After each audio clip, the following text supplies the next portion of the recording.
Good evening. আপনারা আমার ভিডিওতে সবসময় রাত্রিরের ভিউটা দেখেন, মানে আমার দোকানে কিংবা রাস্তার সব রাত্রের ভিউজগুলো আপনাদের দেখাই, আর আমি ভিডিও তো সেই রাত্রেই করি। এবার সন্ধেবেলার ভিউজটা দেখুন। সন্ধ্যের পর থেকে এই 9টা 10টা পর্যন্ত মানে এতটাই জ্যাম, রাস্তায় আওয়াজে কোনো কথাই শোনা যায় না। প্রচণ্ড এক সময় তো এত ভিড় হয়ে যায়। এটা হচ্ছে আমাদের সন্ধ্যের পর থেকে রাস্তার ভিউজ।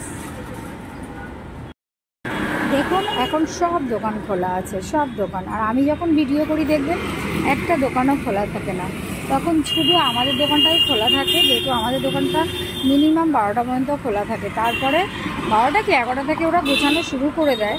এবার একের পর এক লোক এসেই যায়, সেই কারণে বন্ধ করতে পারি না, ঠিক আছে না। এখন চারিদিকে লাইট আলো, সব দোকান ঘোরা গাড়ি ঘোড়া সব চলছে।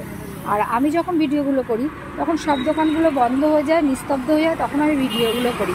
কারণ সত্যি কথা বলতে আমি এখনও সেরকমভাবে ভিডিও করতে পারি না, সেভাবে এডিটিং করতে পারি না যে কি করে আওয়াজগুলো সরিয়ে দেয়, আর আমাকে হেল্প করার মতো কেউ নেই। তো তাই আমার নিজের মনের সব কথাগুলো সারাদিন কাটাবার কীভাবে কাটাই সেগুলো আপনাদের সাথে আমি একটু শেয়ার করতে চাই বলেই এই ছোটো ছোটো ভিডিওগুলো দিই।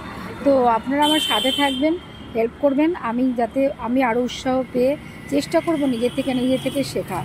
আর শেখার তো কোনো বয়স থাকে না, শেখার কোনো শেষও থাকে না। আমি যেরকম বড়দের কাছে জিজ্ঞেস করি সেরকম ছোটোদের কাছ থেকেও শেখার চেষ্টা করি, কারণ এই যুগে এখন বড়দের থেকে ছোটরা একটু বেশি জানে। তো বন্ধুরা, ভিডিওটা এইটুকু, আপনাদের এই সন্ধ্যের ভিউজটা দেখাবার জন্য ভিডিওটা আমি করলাম। সবাই ভালো থাকবেন, সুস্থ থাকবেন।